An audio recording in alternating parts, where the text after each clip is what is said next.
non pas de connaître les astres du ciel, pas ça. Mais on sent que l'Église est là, qu'elle connaît sa fonction, de prier, de glorifier Dieu, d'intercéder. On sent qu'elle est là. Et malheureusement, il y a des églises qu'on visite et il semblerait avec qu'il manque cette maturité spirituelle. Et je bénis Dieu ce matin pour les prières que j'ai entendues. Vous savez, une prière qu'on entend d'un frère ou d'une sœur peut faire énormément de bien. C'est pour cela que nous devons écouter les prières des uns et des autres. Et dire Amen à ce qu'on écoute, dire Amen à ce qu'on entend. Que Dieu soit loué. Voilà, je fais cette lecture avec vous. J'en ferai deux. Genèse chapitre 15. Attendez, non, je me trompe, excusez-moi.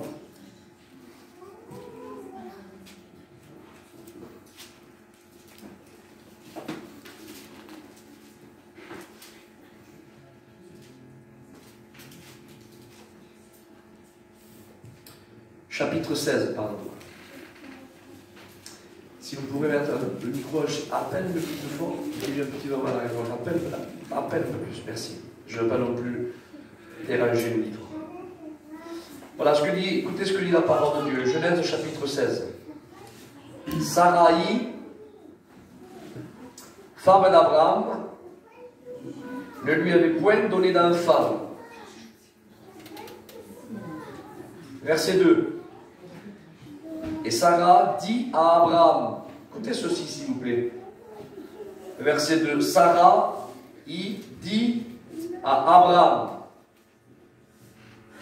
Et la fin du verset 2, ça termine comme ça, la fin du verset 2, Abraham écouta la voix de Sarai.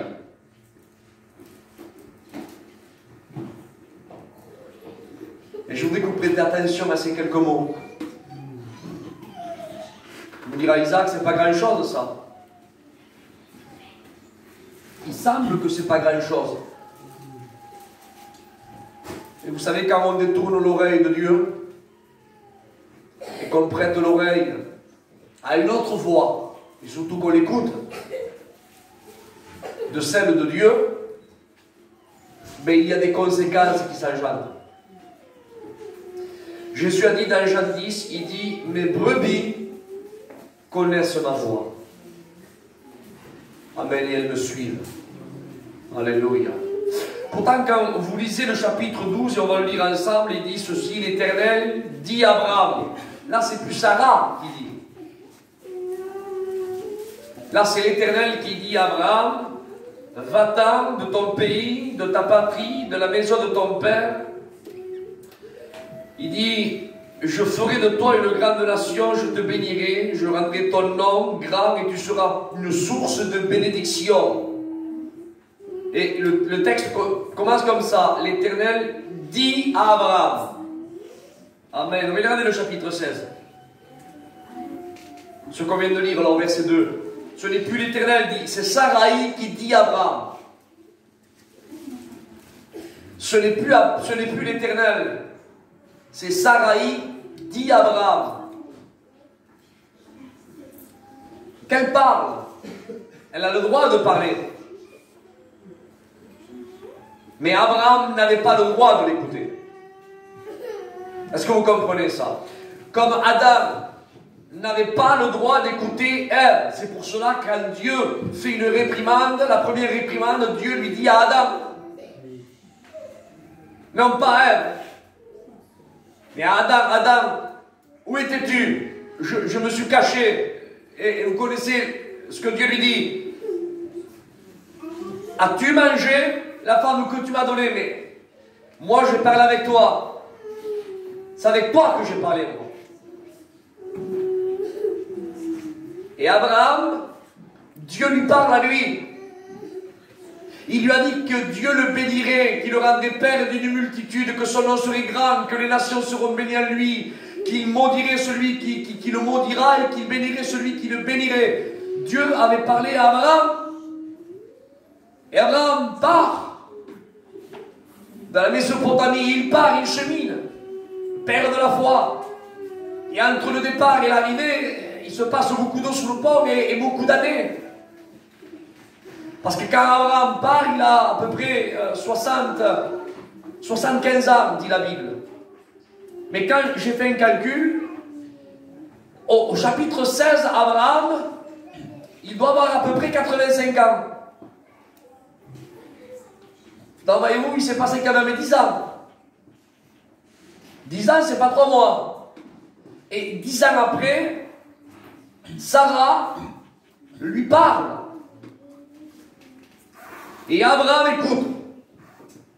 Faisons notre lecture, s'il vous plaît, au chapitre 17. On va continuer au même chapitre 15, chapitre 16, pardon, et au verset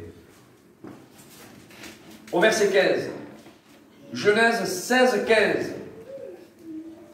Agar enfanta un fils d'Abraham. Donc, voyez-vous, là, on voit réellement qu'Abraham a écouté la voix de Sarah.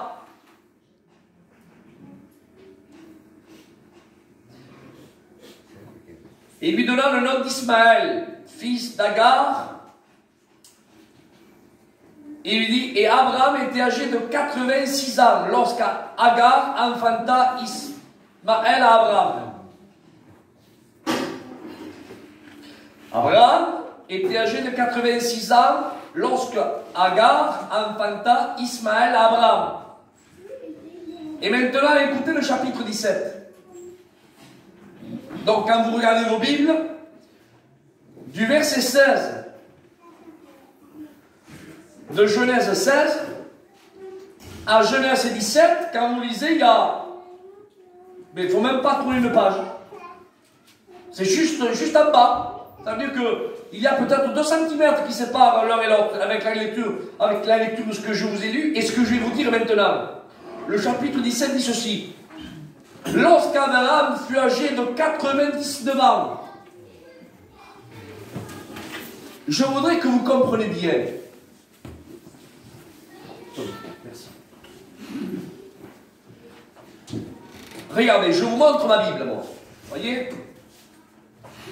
Et du chapitre 16 au verset 16, il est là. Voyez-vous? Je vous lis pour vous. Abraham était âgé de 86 ans lorsqu'Agar enfanta Ismaël à Abraham. Mais le chapitre 17 est juste en bas, il est là. Là. Voyez-vous? Il n'y a pas de grande différence. Hein? Lisons le chapitre 17. Il dit, lorsque Abraham fut âgé de 99 ans, entre là et là, il s'est passé 13 ans. Vous voyez, quand nous on lit, on dirait que, il semblerait que c'est maintenant là. Et pourtant, la Bible dit que il s'est passé 13 ans. C'est long, 13 ans. On va prier le Seigneur le temps. Je vais dire à l'ancien qui prie pour vous. Notre Dieu, notre pouvoir, nous voulons glorifier, exalter et bénir ton Seigneur. Mais dans toute chose, Seigneur, nous voulons te laisser la place. Nous voulons prendre possession de ton serviteur et que tu développes la pensée que tu as mis dans son cœur, afin de recevoir cette semence qui est possiblement pour nous un bénéfice, Seigneur. Oui, que nous comprenons, Seigneur, et que nous gardons ce que tu as à nous dire, parce que c'est encore un avantage pour nous. Et nous te bénissons, Seigneur. Amen. Amen. 13 ans que Dieu n'avait pas parlé à Abraham. C'est long, 13 ans. Et tu me diras, Isaac, pourquoi Dieu n'a pas parlé à Abraham pendant 13 ans? Pourtant, Abraham était appelé l'ami de Dieu.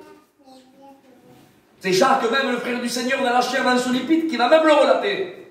L'ami de Dieu. 13 ans sans lui parler. Mais mes frères et sœurs, il faut que vous compreniez ce matin que pour être béni de Dieu, Il faut écouter la voix de Dieu et ne pas détourner l'oreille de la voix de Dieu et prêter l'oreille à une voix étrangère. Parce que dès le moment où on détourne l'oreille de Dieu et qu'on prête attention à la voix étrangère, il y a une conséquence. Dieu a dit à Abraham, je vous pose une question, est-ce que Dieu est menteur? Oh, alléluia, non, Dieu, la Bible dit que Dieu n'est pas un homme, il ne ment pas. Il n'est pas le fils d'un homme, il ne se repent pas. Ça c'est beau ça, c'est bon ce que la Bible dit. Il ne se repent pas. Il y a des personnes qui avaient promis de donner quelque chose et après ils n'ont plus donné, ils se sont repentis. Mais Dieu, lui, il ne se repent pas. Ça veut dire même qu'il a dit à Abraham, je te bénirai. Il a dit. Alléluia. Ça veut dire même que Dieu ne se repent pas de la promesse qu'il avait dit de faire à Abraham. Il ne se repent pas, il a dit. Et Abraham, amen, il aurait dû attendre, amen, avec persévérance. Le Dieu qui m'a fait sortir de ma patrie, de mon pays, il m'a dit qu'il me bénira. Il me l'a dit. Et même que l'âge est là, même que mon épouse, pardon de l'expression biblique, mais qu'elle est malade, elle ne peut pas avoir de petits berceaux, elle ne peut pas. Même que le doute essaie de s'infiltrer, mais amen, la foi, elle a comme fondement, non pas ce qu'on voit, non pas ce qu'on ressent, mais la foi, elle a comme fondement ce qu'il est écrit et ce que lui, il dit. Amen. Et lui, il a dit à Abraham, je te bénirai. Amen. Frères, amis, sœurs, la bénédiction, elle descend de Dieu, elle vient de Dieu, attendons-la. Alléluia. Il y a des personnes amen, qui font comme Sarah et Abraham à ce moment-là. Quand la bénédiction, elle tarde, on essaye de la fabriquer. On essaye de fabriquer la bénédiction avec des méthodes humaines. Parce qu'il y a des méthodes humaines pour bénir, enfin, bénir. Il semblerait qu'il y aurait une bénédiction, il semblerait, mais en réalité, ce n'est pas une réelle bénédiction. Parce que la réelle bénédiction, elle émane de la parole. Amen. La Bible, le Logos, la Bible, restera toujours la matière première de la bénédiction. Amen. Et quand on essaie de trouver des méthodes, alors on obtient les méthodes humaines. Aujourd'hui, il y a certaines personnes qui essayent de trouver des méthodes. Parce qu'il semblerait que d'être assis, écouter la parole de Dieu attentivement, sans folklore derrière, et Dieu sait que je n'ai rien contre ça. Parce que les instruments, ils y sont dans les psaumes. Asaph dit la parole de Dieu, qui était le chef d'orchestre pour mener la chorale, pour la gloire de Dieu. Donc, je ne suis pas contre ça, comprenez, puisque la Bible dit, des tambourins, des flûtes, etc., etc. Mais il semblerait qu'aujourd'hui, certaines personnes, eh bien, il semblerait qu'ils troquent les textes de la parole de Dieu, les prédications, avec du folklore, et vas-y du folklore, et il semblerait donc des personnes sont là, ils se laissent un petit peu bercer, et ils se lèvent, alors on essaie de trouver des méthodes, levez-vous, venez devant, on va vous imposer les mains, et les personnes sont là, ils viennent devant, ils se laissent imposer les mains, et les larmes sont là, donc les frissons sont là, il semblerait qu'il y a une bénédiction, il semblerait, mais... Une heure après, la réunion, quand ils rentrent chez eux, ils donnent toujours leur mauvais caractère, leur mauvais...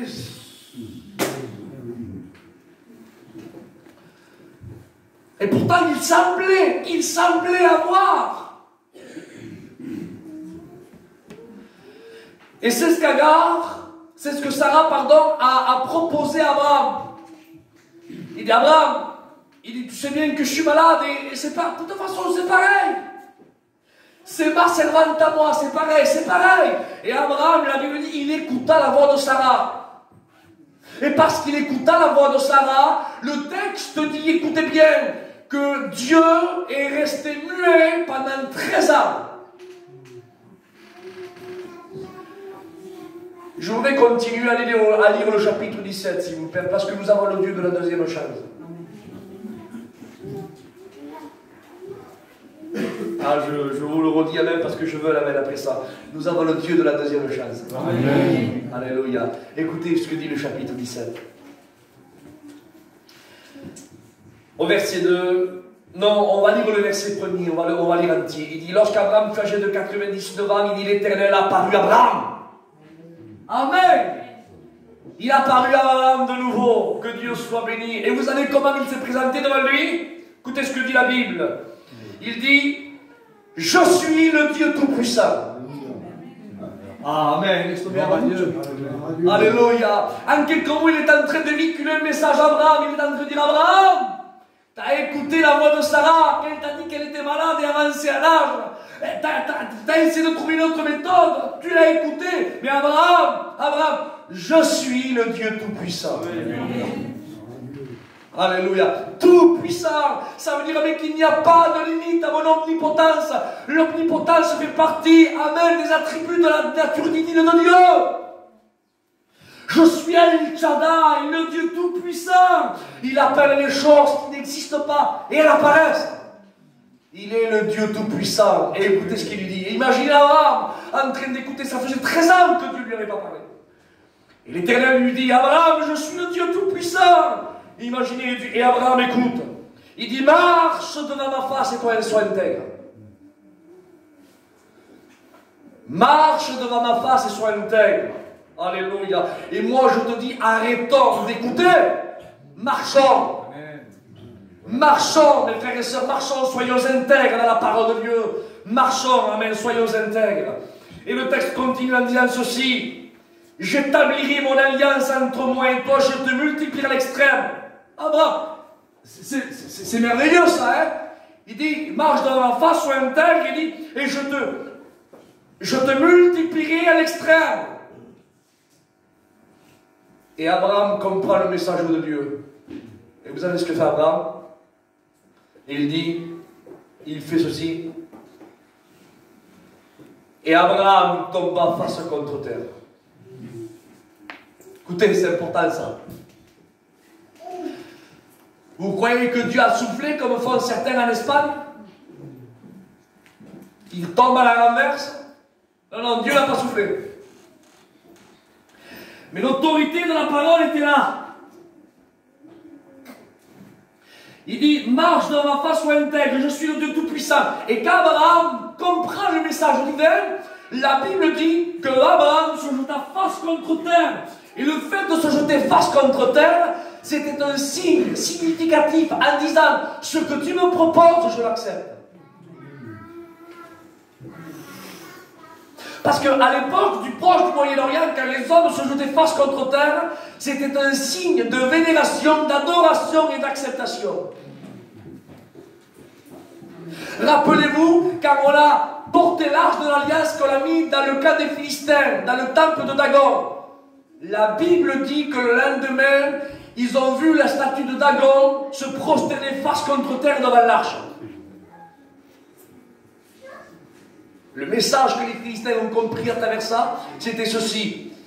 Il n'y a pas un autre Dieu que le Dieu d'Israël. Le faux Dieu s'est prosterné. C'est prosterné.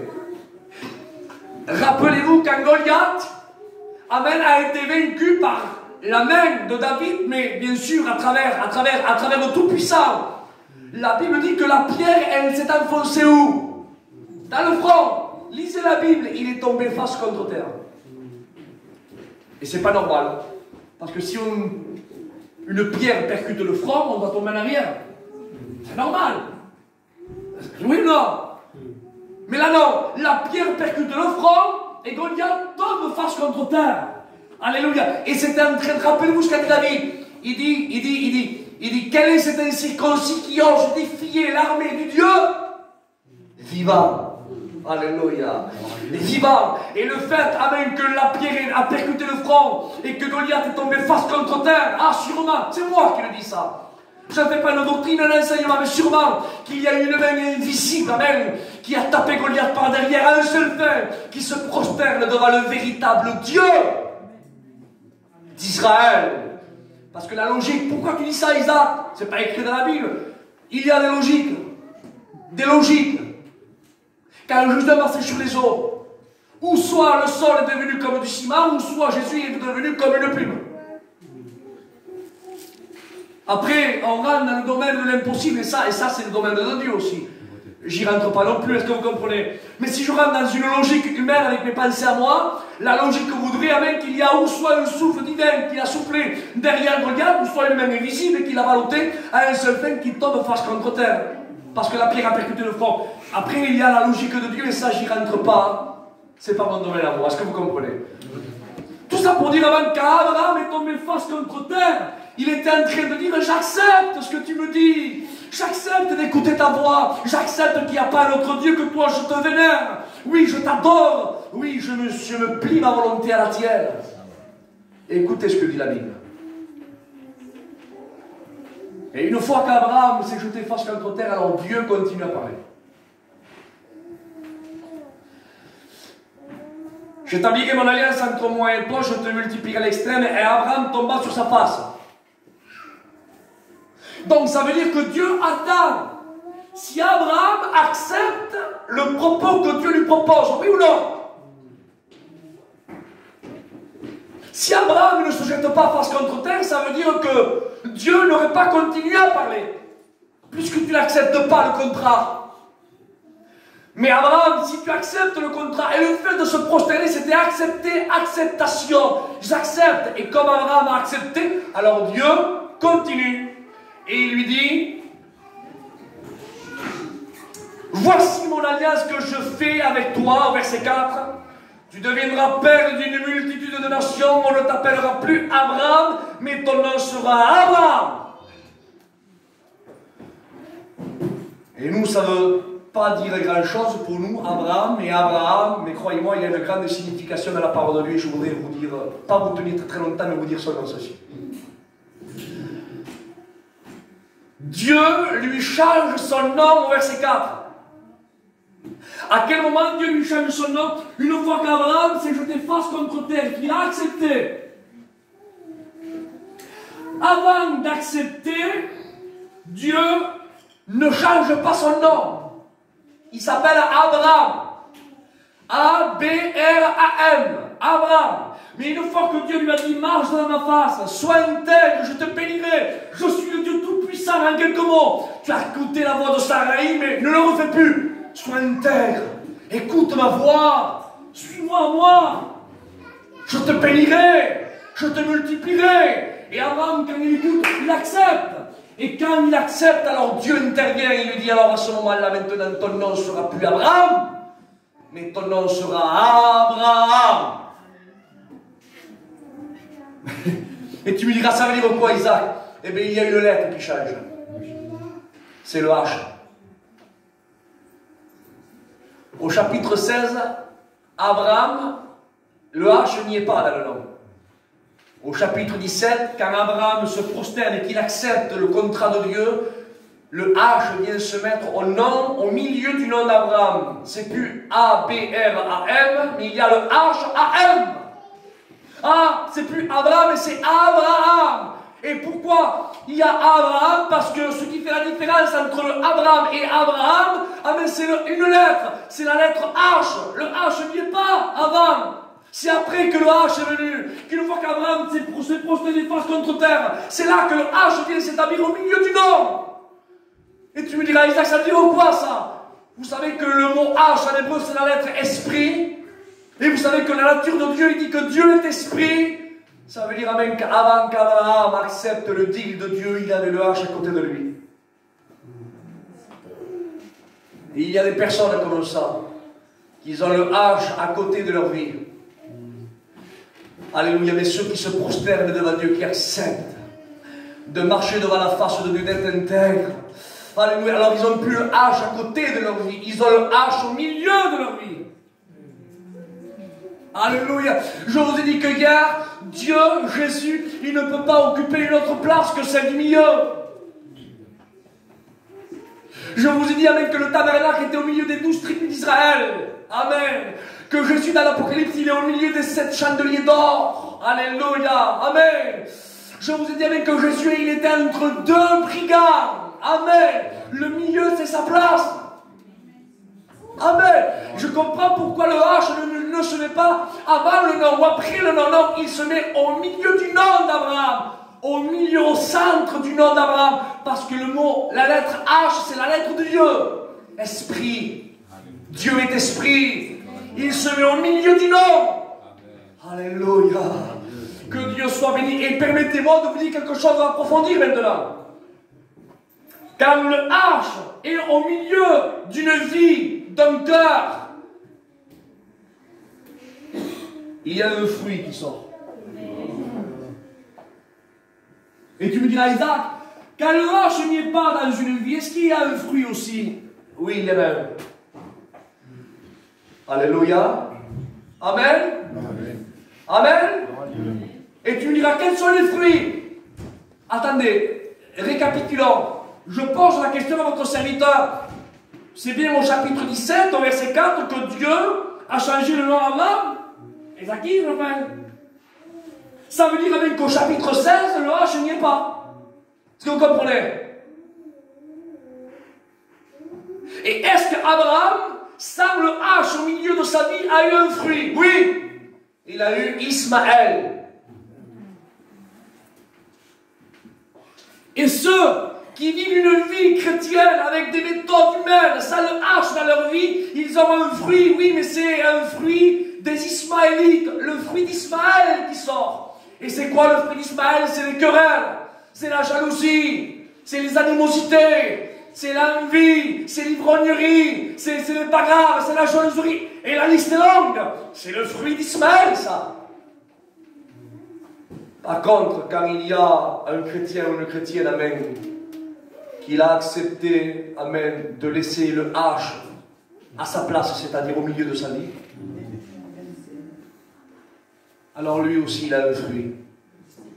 Le H est venu au chapitre 17, et si vous lisez au chapitre 21, donc ça veut dire c'est après, amen, le H a eu un fruit, il est sorti Isaac. Et c'est pas pareil, le fruit n'est pas le même. Est-ce que vous comprenez ça? Amen. Alléluia. Parce que Isaac, amen, dans la parole de... est un homme, amen. C'est l'image, alléluia. L'image de la bénédiction, l'image de la paix, l'image de l'espérance, amen. L'image de la rédemption, parce qu'à travers Isaac est venue la lignée du Christ. Est-ce que vous comprenez ça? C'est à travers Isaac. Isaac, c'est l'image de l'espérance. Et quand, amen, une vie chrétienne, il a le H au milieu de sa vie, alors lui, il fait tout, amen, parce qu'il y a une espérance qui est en lui, qui lui dit, tiens bon, continue, pardonne, excuse, parce que bientôt on part chez nous. Amen. Gloire à Dieu. Mais ceux qui ne laissent pas le H, c'est-à-dire Dieu, au centre de leur vie, eux aussi, c'est des Abraham. Parce que regardez, Abraham, c'est un chrétien. Et des fois on dit, non, ça c'est un chrétien. Vous avez jamais fait attention à des personnes qui ont souligné en disant, si c'est un serviteur de Dieu. Et certains ont dit, ça c'est un serviteur de Dieu. Vous l'avez jamais dit, non? Et pourtant ça sonne pareil. Es un siervo. ¿Qué siervo? C'est un chrétien. Ça, c'est un chrétien. Abraham.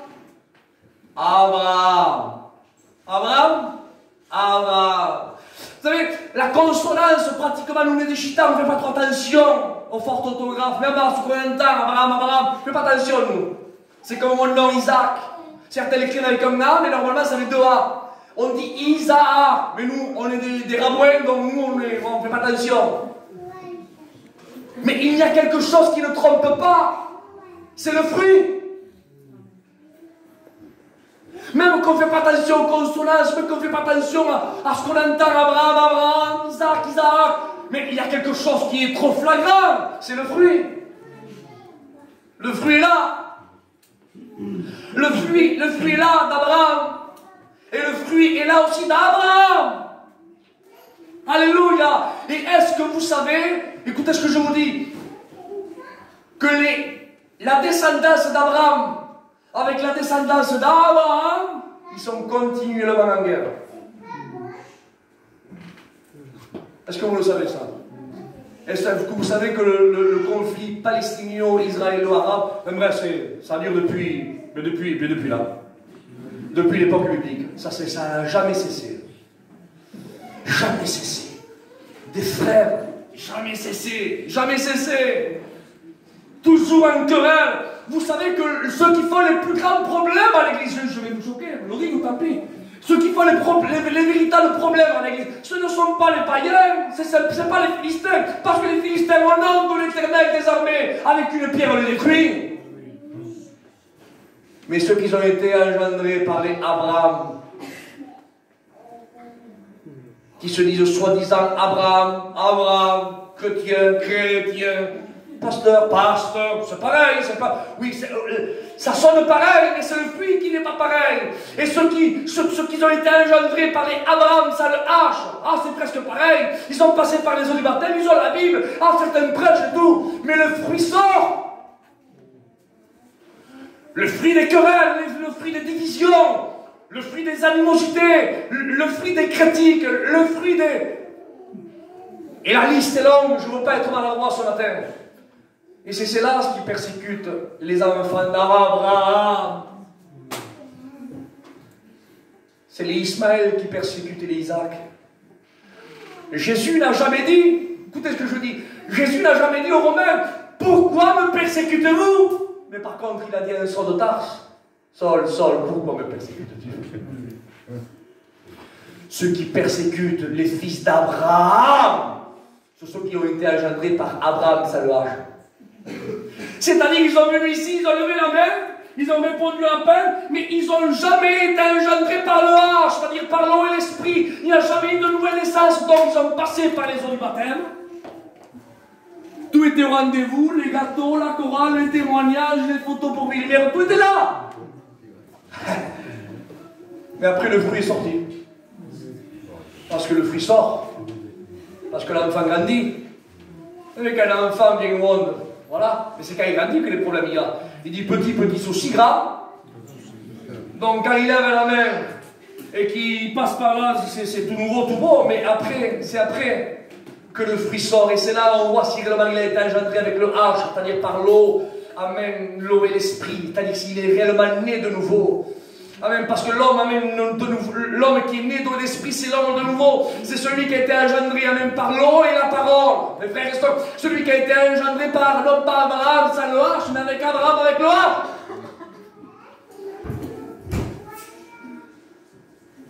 Dieu soit loué.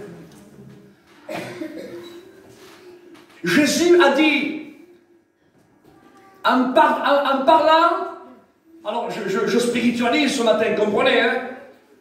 Vous savez qu'il y a eu 12 tribus qui ont formé le peuple d'Israël et un certain moment ils ont passé, une à travers l'autre. Et à un moment donné, ils sont allés avec le leader Josué parce que Moïse était parti déjà, Dieu l'avait pris, il était mort au Mont Nebo, c'est-à-dire en face de Jéricho, au-delà du Jourdain, dans la Jordanie actuelle, et Josué introduit le peuple. Et à un certain moment, comme vous connaissez l'histoire, il conquit Jéricho, Haï, il s'arrête à Shiloh. Et là, il fait le partage des tribus. Mais Shiloh est à l'intérieur du pays promis, c'est-à-dire là où coule le lait et le miel. Et il y a 9 tribus qui rentrent, 9, mais il y en a 3 qui n'ont pas voulu rentrer dans le pays promis. Ils ont resté en Transjordanie. Ils n'ont pas passé le Jourdain. C'est-à-dire qu'ils voient le pays, ils le voient de loin. Ils n'ont pas rentré à l'intérieur, là où coule le lait et le miel. Parce que pour entrer dans le pays où coule le lait et le miel, il faut passer par le Yardan, s'abaisser, celui qui, comme Abraham, se jetait face contre terre, accepter, s'humilier, passer de l'autre côté. Ils n'ont pas voulu. Allez, Gad, Manassé, Ruben. Alors, vous voyez, ces noms sont significatifs. J'avais déjà dit donner ça, mais ça me rentre dans la pensée, donc je le dis. Ruben veut dire, voici un fils. Et quand quelqu'un lève la main, j'accepte le... On est content, nous. Parce que le mot Ruben veut dire, voici un fils. Gad veut dire heureux.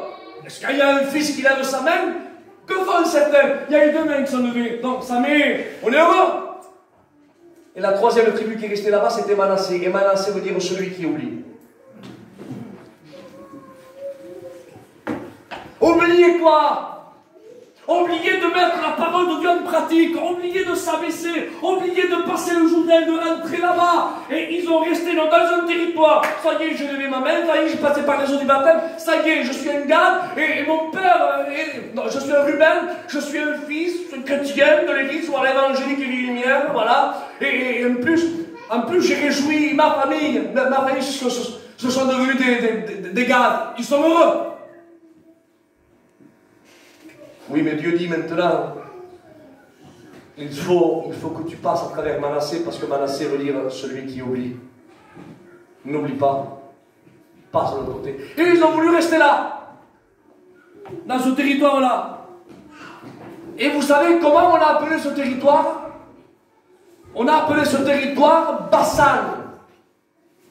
Bassan. Bassan qui veut dire large.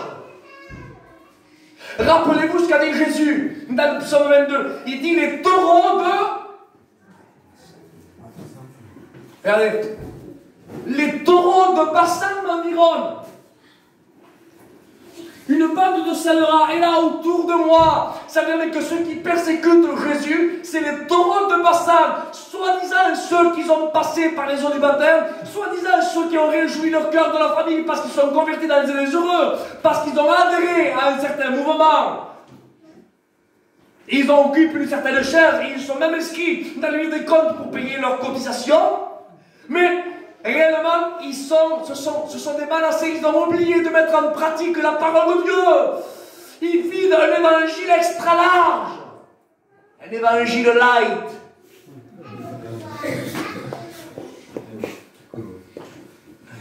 Or, la Bible n'amène pas le chemin large, dit la Bible. Il dit resserrez le chemin. Étroite est la porte. Mais ces catégories de personnes-là ne veulent pas marcher dans le chemin étroit, ne veulent pas s'humilier dans le Yardan, celui qui s'abaisse pour entrer dans le pays promis, ne veulent pas. Ils ne sont pas non plus en Égypte, attention, hein.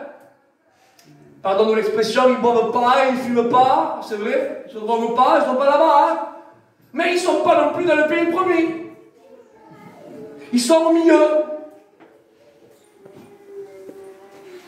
Parce qu'ils veulent vivre un évangile large. Parce que s'ils rentrent dans le pays promis, resserrer le chemin, la porte est étroite, ils ne peuvent pas. Il faut qu'ils se débarrassent de beaucoup de choses pour rentrer, sinon ils ne rentrent pas. Donc, ils préfèrent rester à Bassan. Oui, mais les Bassan, ils ont un fruit qui émane d'eux. C'est le fruit d'Ismaël. Et ils sont en querelle avec les fils de la descendance d'Isaac. Qu'eux ont décidé de vivre un véritable évangile. Et Jésus a dit, les taureaux de Bassan m'environnent. Et ce sont ces sortes de chrétiens, ces sortes, je le dis Seigneur, parce qu'aujourd'hui on vit réellement les temps de l'enlèvement de l'Église. Écoutez, on est chez nous, il faut qu'on le dise. Ce sont ces catégories de chrétiens, ces catégories de soi-disant prédicateurs qui persécutent. Comment on persécute? Oui, persécutent. Parce qu'ils ne se réjouissent pas de la vérité, non. Mais ils se réjouissent quand quelqu'un est en train de faire quelque chose qui va pas. Et ils commencent à faire de la pipelette à droite, à gauche, en train de critiquer. T'as vu ceci? Je te l'avais dit. Et ils persécutent l'Église. Ils calomnient, ils font du mal. Or, la logique n'est pas celle-ci, mes frères. C'est pas ça. Nous avons des frères dans notre chair, oui ou non, nous? Oui ou non? Et nous avons aussi des enfants. Oui ou non? Je te le dis devant Dieu ce que je dis. Ce n'est pas une révélation. Hein. Je m'adresse à l'ancien, parce que j'ai confiance en lui. Tu as des enfants, mon frère? Et ce qui va nous répondre, c'est pas... Ça ne va pas être un super père en disant ça. Hein. Pour beaucoup que tes enfants te fassent. Beaucoup. Énormément. tu les aimeras toujours. Et si tu peux ne pas divulguer le faute, tu agiras comme un père. Et sa façon de faire, c'est la mienne. Et ma façon à moi, c'est la vôtre. Parce que quand on aime,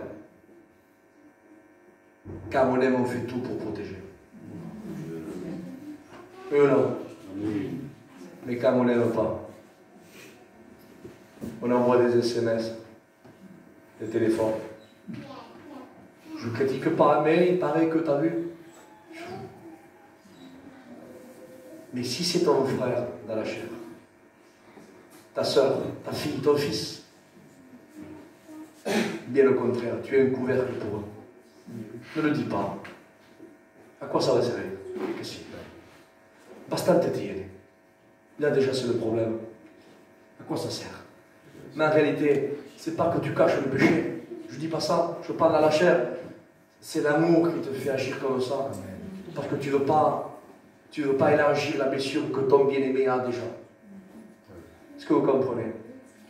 Et quand il y a des frères réellement, amen, qui ont été engendrés par le âge, ils font tout pour avoir la paix de Dieu entre eux. Regardez ce que je vous dis. Vous savez ce que ça veut dire le mot Bethléem?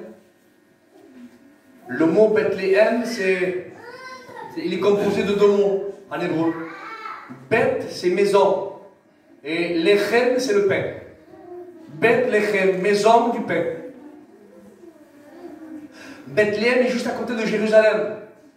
Vous connaissez l'histoire de Jérusalem et Bethléem. C'était le pays que Dieu a promis à Josué et à toute la postérité d'Abraham, de Jacob et des 12 tribus d'Israël. Donc c'est pour Israël. Donc quand Bethléem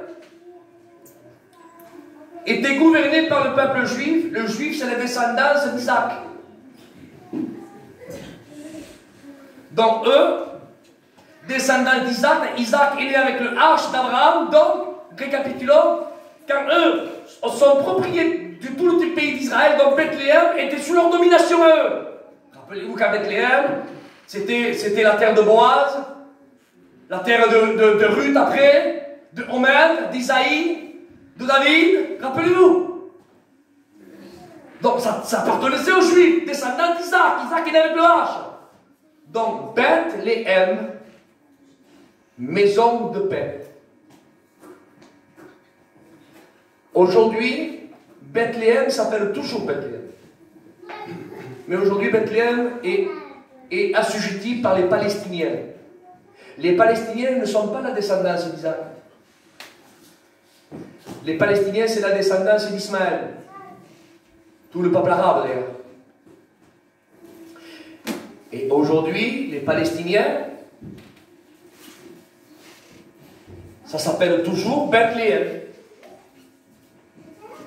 Et vous savez qu'est-ce que ça veut dire Bethléem dans leur langue à eux? Ça veut dire maison pleine de viande. Donc, aujourd'hui, 2000 ans après, on entend toujours la même consonance. Bethléem, à l'époque, quand David était là-bas, il y a plus de 3000 ans,